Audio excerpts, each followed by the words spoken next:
नमस्कार दोस्तों, आप जुड़ चुके हैं ज्ञानोदय ज्ञान के साथ। इस वीडियो में आपको एमआरआर मॉडल रिकॉर्ड रूम के माध्यम से मिसल बंदोबस्त के अंतर्गत ऑनलाइन करने का कार्य प्रस्तावित है। उसमें कुल 3 मॉड्यूल दिए गए हैं। पहला मिसल विभाजन डाटा एंट्री, दूसरा मिसल अनुसार भू राजस्व संचिति, तीसरा निस्तार पत्रक प्रविष्टि। दोनों मॉड्यूल को कंप्लीट करने के बाद ये कार्य संपन्न हो जाएगा। तो इन तीनों मॉड्यूल को प्रैक्टिकल करके बताऊंगा। ओवरऑल जानकारी मास्टर ट्रेनर हमारे भाई जीत सिंह ने बहुत ही ज़बरदस्त तरीके से आपका एक वीडियो जो है दिया था, जिसको आपने देख भी लिया होगा। यदि आपने वह वीडियो नहीं देखा है तो आई बटन और डिस्क्रिप्शन बॉक्स में जाकर देख सकते हैं। उसमें सारी चीज़ें कवर कर दी गई हैं। तो तीनों मॉड्यूल के लिए बैक टू बैक 3 वीडियो में लाने वाला हूँ, जिसमें प्रैक्टिकली सारा डाटा फीड करके बताया जाएगा। तीनों मॉड्यूल को एक वीडियो में बताने से क्या है, वीडियो काफ़ी लंबी हो जा रही है। इसलिए तीनों मॉड्यूल के लिए 3 वीडियो लानी पड़ रही हैं। पहला मॉड्यूल मिसल विभाजन डाटा एंट्री को फीडिंग करके जैसे आप सबमिट कर देते हैं। पहले ही मॉड्यूल मिसल विभाजन डाटा एंट्री को फीडिंग करने के बाद आप जैसे ही सबमिट कर देंगे तो वह जिला मुख्यालय में आपकी प्रोग्रेस को शो करने लगता है, नहीं तो वहाँ पर 0 आएगा। तो डाटा आपका वहाँ प्रोग्रेस नहीं दिखाई देगी। इसलिए पहला मॉड्यूल तो आप कंप्लीट कर ही दीजिए। बाकी के 2 मॉड्यूल मिसल अनुसार डाटा एंट्री तथा निस्तार पत्रक प्रविष्टि, ये मैनुअली फीडिंग करना है। सारे खसरे नंबर आपने स्वयं फीड करना है और सावधानी से करना है, क्योंकि ये कार्य ऑनलाइन होना है और हम सबको वेब जीआईएस की स्थिति के बारे में पता है कैसी रहती है। तो इस कारण से इसमें समय भी लग सकता है। ये पार्ट 1 है। इस वीडियो को देखने के बाद आप आसानी से फीडिंग कर सकेंगे, तो वीडियो को पूरा देखें।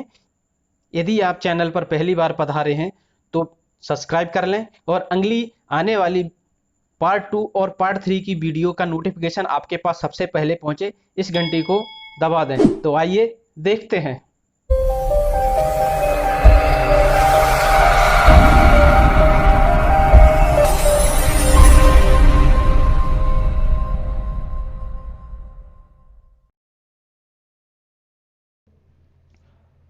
मैं यहाँ पर वेब जीआईएस में लॉगिन होकर आ गया हूँ। फीडिंग करने से पहले आप एक पेपर पर अपनी डाउनलोड की गई मिसल से मिसल खसरा के पृष्ठ क्रमांक, मिसल खतौनी के पृष्ठ क्रमांक, निस्तार पत्रक के पृष्ठ क्रमांक, री नंबर पर्चा के पृष्ठ क्रमांक पहले से ही ढूंढ कर रख लें और निजी भूमि के कुल खसरा, कुल रकबा, कुल लगान निकाल कर रख लें और शासकीय खाता के खसरा नंबर तथा कुल रकबा भी निकाल लें। इतना डाटा को आपने फीडिंग करना होगा। ये सारा डाटा मिसल में कहाँ पर देखना है, पहले ये देख लेते हैं। डाउनलोड की हुई मिसल से तो करना ही है। यदि आपके पास ऑफलाइन मिसल है तो आप उसको देखकर वेरीफाई करने के लिए भी उसका इस्तेमाल कर सकते हैं। अधिकतर मिसल में सबसे पहले B1 दी गई है, B1 खतौनी, और हमें सबसे पहले खसरा भरना है। इस तरह स्क्रॉल करते जाएंगे तो बीच में आपको खसरा मिलेगा। कितने पेज नंबर पर स्टार्ट हो रहा है और कितने पेज पर खसरा की एंट्री खत्म हो रही है, उसको नोट कर लें। तो हमारे यहाँ पर 97 से स्टार्ट होकर 356 तक खसरा है तथा अंत में ये जोड़ भी दिया गया है।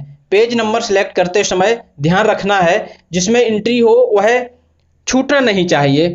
कुछ पेज फर्स्ट में और लास्ट में ब्लैंक भी हैं, आप चाहें तो उन्हें छोड़ सकते हैं, पर मैं तो कहूँगा कि इस पेज से सिलेक्शन करें कि पूरी मिसल बंदोबस्त ही के पेज उसमें आ जाएं। इससे त्रुटि की संभावना नगण्य हो जाएगी।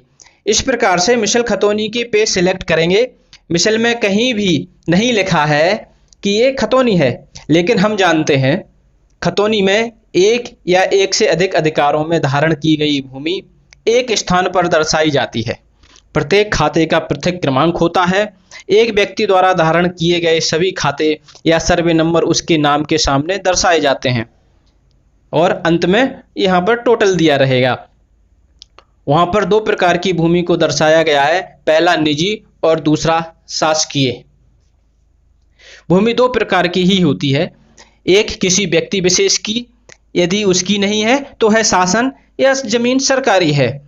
यहाँ पर भिन्न भिन्न शब्दावली का प्रयोग किया गया है, जैसे निजी, शासकीय, अलावा जोत, शामिल जोत, अधिवासित, अनादिवासित, काश्तकारी, गैर काश्तकारी। यहाँ पर गौर करने वाली बात है, कुल खसरा और कुल रकबा जिसका अधिक होगा वह निजी भूमि में आएगा और कम वाला शासकीय में, और लगान हमेशा निजी भूमि पर ही रहती है। इस तरह से यदि ये शब्दावली में हम उलझ रहे हैं तो इस तरह से सेपरेट फाइंड आउट डाटा कर सकते हैं। अब ये देखते हैं निस्तार पत्रक। इस तरह से दिख जाएगा। यह वह अभिलेख होता है जिसमें भूमि का उपयोग किस रूप में किया जा रहा है दर्शाया जाता है। और अंत में री नंबर सूची। ये वो सूची होती है जिसमें किसी भूमि के टुकड़े को पहचानने के लिए नंबरिंग की जाती है।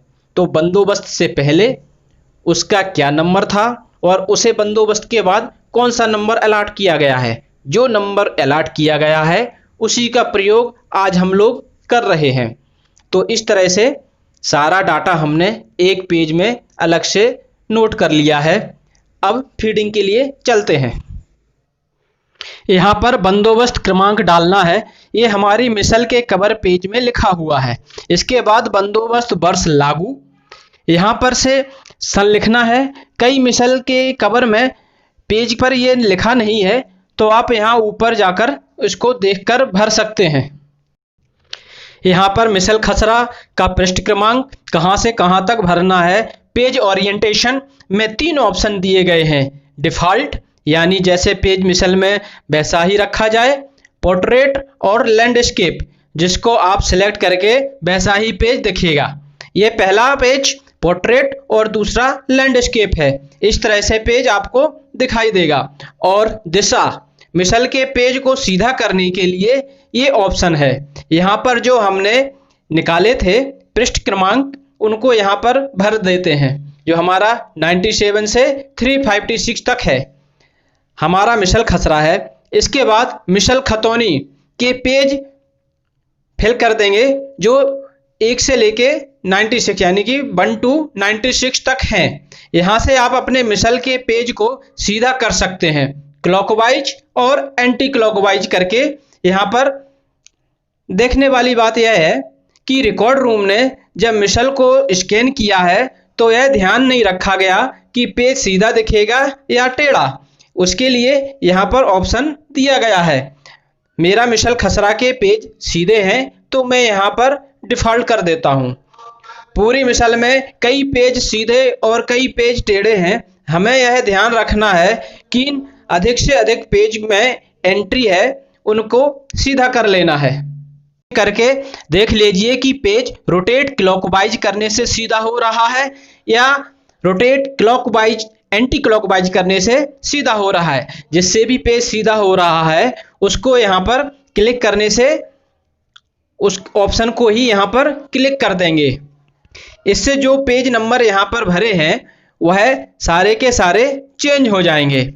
यहाँ पर री नंबर पर्चा का पेज नंबर फिल कर देते हैं। इसमें री नंबर के पेज पहले से ही सीधे हैं तो यहाँ पर डिफ़ॉल्ट सिलेक्ट कर लेता हूँ। लास्ट है निस्तार पत्रक, इसके पेज नंबर डाल देता हूँ 3572 to 384 और यहाँ पर डिफ़ॉल्ट को सिलेक्ट कर लेता हूँ।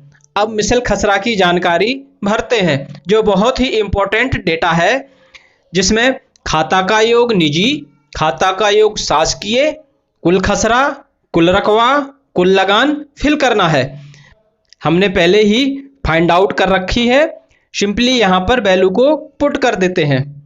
कुल रकवा 422, कुल रकवा 212.95, कुल लगान 1672.73। खाता का योग शासकीय में हमारे कुल खसरा 204 एंड कुल रकवा 40.26 है देगा। ये देखिए इसने टोटल कर दिया है। कुल खसरा 626, कुल रकबा 253.21 और कुल लगान 1672.73। इस प्रकार से सारी फीडिंग की जानी है। एक बार अगेन ऊपर से नीचे तक सारी डेटा को चेक कर लेना है। यदि कोई मिस्टेक हुई तो उसको आप सेव करने से पहले एडिट कर सकते हैं। एक बार आपने जमा करें पर क्लिक कर दिया तो वह सेव हो जाएगा। इसके बाद इसमें कोई करेक्शन नहीं हो पाएगा। हमारा सारा डाटा करेक्ट है तो जमा करें पर क्लिक कर देते हैं तो ये मैसेज आएगा डाटा सक्सेसफुल सेव, तो ओके पर क्लिक कर देंगे। अब ये देखिए सेव होने के बाद इसमें कोई भी करेक्शन के लिए क्लिक नहीं हो रहा है, कोई करेक्शन अब इसमें पॉसिबल नहीं है। अब इसके बाद आप बचे दो मॉड्यूल मिसेल अनुसार भूराजस्व एंट्री तथा निस्तार पत्रक प्रविष्टि में कार्य कर सकेंगे।